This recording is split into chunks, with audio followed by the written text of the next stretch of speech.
What's up, Culture Makers? My name's Riley. And I'm Savannah. And we are here to talk about all things culture. Today we're going to be talking about the Oscars. Yes. March Madness. And Harry Styles has a new album and a little bit more. So let's just get right into it. The Oscars were this weekend. Did you watch? I did not watch live, but this morning I did get all the recaps on social media. Okay, so Will Smith won Best Actor. He did. Love that for him.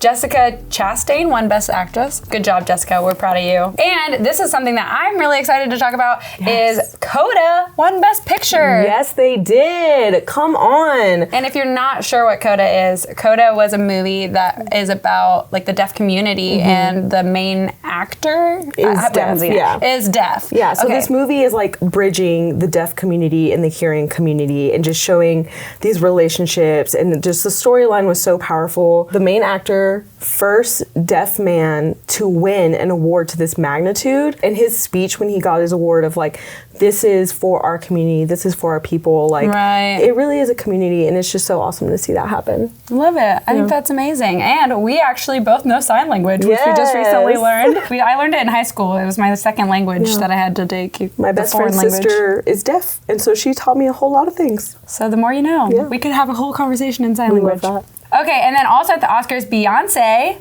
she kicked off Oscar night with her first live performance of Be Alive. Yes, Queen Bee from H-Town. If y'all don't know, I'm from Houston, and so that just gives me more love for Beyonce. She looked gorgeous, as usual. Right, love it. She sounded amazing, as usual. Love it. We love to see it. We stand. Yeah. I've yet to see something that she does that I'm like, oh man, that missed it. You know? There's never been a thing. Can't happen. I don't believe it exists.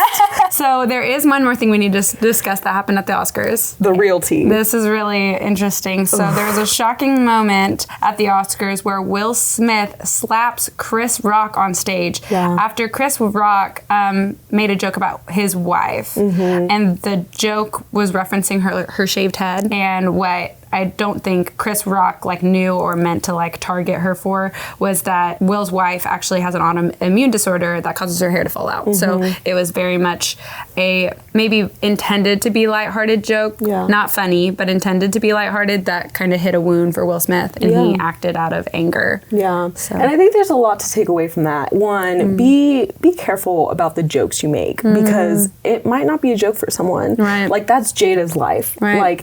We don't know if she's feeling insecure about that. We don't know if she's struggling with that, and all the health things that might come with having alopecia. We don't know what she's battling with, and so Will does, because he's walking with her. So that might be why, but at the same time, responding with violence is never the answer. No, never. It's not even a response, it's a reaction, right? And so we have to be cautious about those things and just take lessons from that moment. It's a good reminder that you never know what somebody's walking through, and so just use your words to be kind, and if your words aren't life-giving, then maybe don't say them, and just like you said, don't respond out of anger.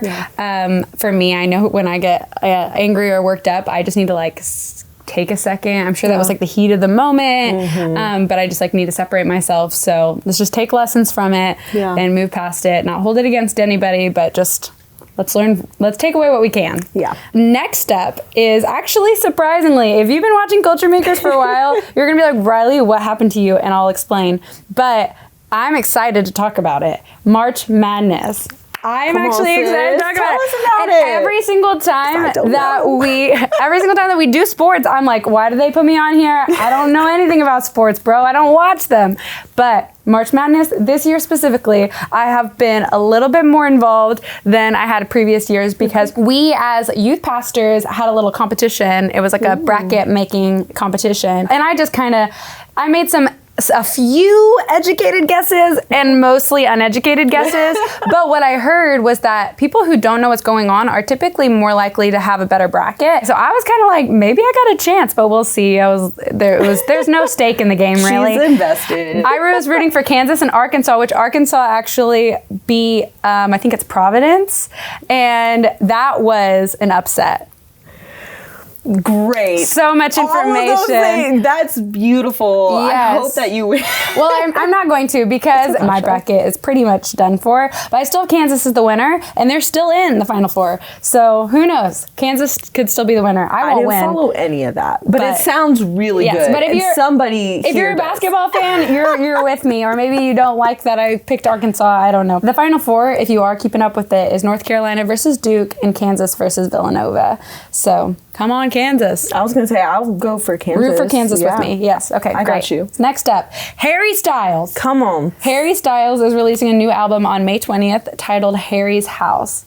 And did you see the album? Yeah, the cover? Yeah. Yeah, it looked really cool. Yes, it's a room upside down, and he's like standing on the ceiling. On the ceiling, but the ceiling is the floor because it's upside down. Right, yeah. But it looks cool.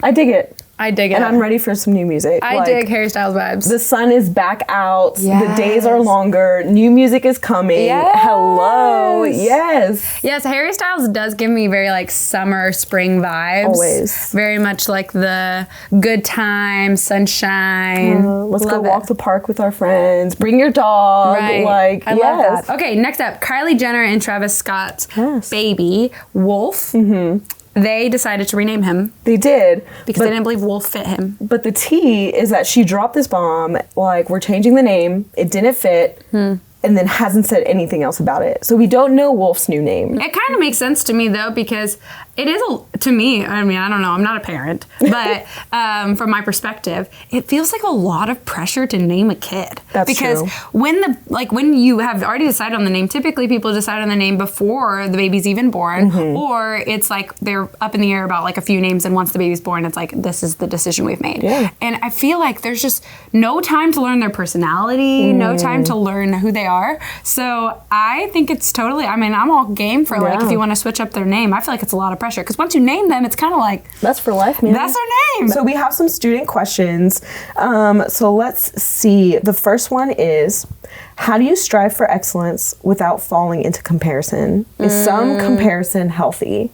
Yeah, as far as comparison to other people, I really don't think that's a healthy route to go in striving for excellence. Just because, like we said at the top of this episode, you don't really know what people are going through. You don't know, like, we only get a lens into other people's lives. So it's like where somebody may look like they've got it all together on social media. They could be struggling with some things. God's created us all like beautiful in our own unique way. And if we compare, and it's always like the grass is greener on the other side. Like I've always heard like people who have really naturally like curly hair are like, I wish I had straight hair. I wish I naturally had straight hair. People who I know who have naturally straight hair have always wanted curly hair. So it's just like, you always want what you can't have. Like, I just think the comparison game can really spiral into like a downhill, just like very like toxic environment for yourself. But I do think it is important to strive for excellence and to try to make yourself better for you, not for other people, just for you and for your relationship with God.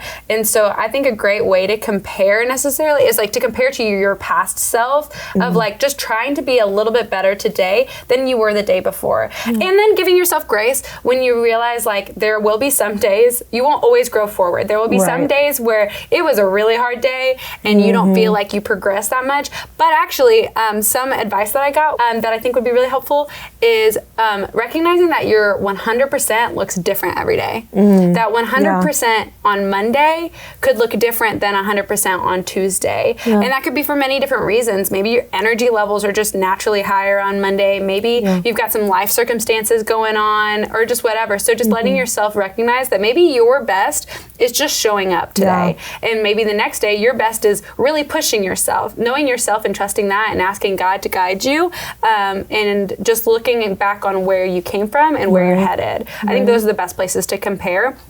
Not to compare like with other people. And I feel like some things that can also help with that. If you've seen past episodes I've been on, I'm a big fan of reflection, asking yourself questions, looking introspectively. Like, just like you said, your 100% might be different every day. So ask yourself, did I give my all in this? If you feel like, I don't think I did, ask yourself why. And then maybe you're going to start to see like, oh, I didn't really sleep last night, or, you know, my allergies are crazy, or I got in an argument with my mom or my best friend, or, you know, when you start to realize like, okay, I did do my best that I had today, but these circumstances made it look different than it was yesterday. Right. But just ask yourself those questions. That's good. Because tomorrow's a new day. Yeah. And then you're just comparing with yourself, just like Riley said. I love that. I love that. So the next question is, how can I open up to my switch group when I'm afraid to be vulnerable? This is a really great question. You know why I love this question? Because I struggle being vulnerable. Vulnerability is really hard. Yeah. Like, it just is. I second that. It's hard to sit down and say, like, this is the thing I'm struggling with, or this is the thing I'm wrestling through, or this is what's going on at home. It's hard to open up, especially, like, all the way. I know, like, sometimes for me it's easy. It's like, oh, I can be vulnerable with this area of my life because I'm a little less, like, protective over it. But then this area of my life is, like, secret. You know what I'm saying? Just know you're not alone if you struggle with vulnerability. I think that's a very normal thing to struggle with, especially if you had experience in the past where maybe somebody broke your trust or you were vulnerable and you felt like shot down or rejected. So just know you're not alone. But what I'm so proud of is the fact that you are seeking out vulnerability. Like, you're saying, well, how do I be vulnerable? Because I know I'm not good at it, but I want to be vulnerable about these things. I think that's great. Some good things to talk about, or to start with, I suppose, is start with just recognizing that your group is for you. The people in your group, your switch leader, your community, they're for you. They're not against you. And recognize that there's nothing that you're going to be able to say or do that will make God love you less. And so operate out of that place. Because people, we're broken and we're messed up, and we need to give grace to those who maybe respond poorly in the past or have responded poorly whenever you've tried to be vulnerable. But know that God loves you, and that doesn't change based on what you have done or what you've experienced.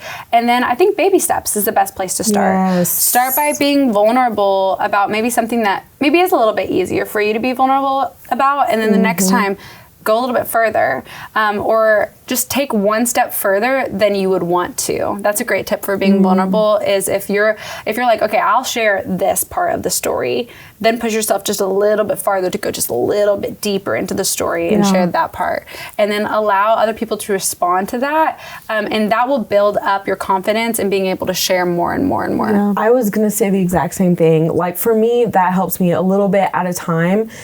And challenging, like, myself to be like, okay, today I'm going to share about this saying I've really been struggling with, and I just can't do it alone anymore. Being vulnerable doesn't mean you just give everything all at once, all the time. Like, again, give yourself grace. Give yourself grace of, like, I'm going to share this little bit, and it's just going to be baby steps, one step at a time, always. And eventually you're going to see, like, oh, well, they didn't judge me last time. Maybe they won't judge me again.